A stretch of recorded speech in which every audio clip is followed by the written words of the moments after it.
Focus में है power sector. Power sector जबरदस्त एक्शन में दिख रहा है। क्यों दिख रहा है, क्या वजह है पावर सेक्टर के स्टॉक्स में पूरे एक्शन की? आइए हमारे साथ जुड़ रहे हैं अरमान बताने के लिए सारी डिटेल्स। अरमान बताइए। जी सर, कुछ स्टॉक्स जैसे टाटा पावर, एनएचपीसी, एनटीपीसी, मतलब कहना मैं चाह रहा हूँ कि जो पावर जनरेशन कंपनीज हैं आपको उन पर ध्यान रखना है। अब ऐसा क्यों? क्योंकि जो पावर जनरेशन कंपनीज होती हैं उनका क्या होता है कि वो पावर डिस्ट्रीब्यूशन कंपनीज को ये देती हैं, तो उससे जो उनके ट्रेड रिसीवर्स हैं, अगर आप पावर जनरेशन कंपनीज में देखेंगे तो कुछ हद तक कुछ परसेंटेज जो इनके रिसीवर्स है वो होती हैं डिस्कॉम कंपनीज जो डिस्ट्रीब्यूशन करती हैं। अब वहां पर देखेंगे तो वहां पर आपको गिरावट आती हुई दिख रही है।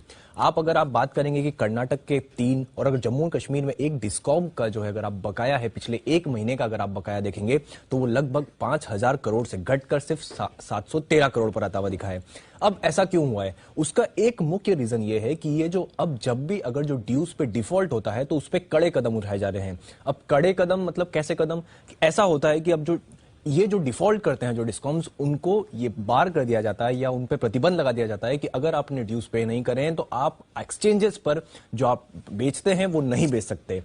इसी के चलते अगर आप देखेंगे पिछले महीने में अगर POSOCO, क्योंकि ये power system operation corporation of limited, इनका जो एक इंटीग्रेटेड ऑपरेशंस है उसके ट्रांसफर्स के लिए, मतलब किसमें कितना लोड, कितना उसको मैनेज करने के लिए ऑर्गेनाइजेशन है, उन्होंने अगर आप देखेंगे तो लगभग 27 डिस्कॉम्स ऐसे हैं जिन पे पावर ट्रेडिंग जो है उन पे रोक लगा दी है क्योंकि उन्होंने पेमेंट टाइम पर नहीं दिया था।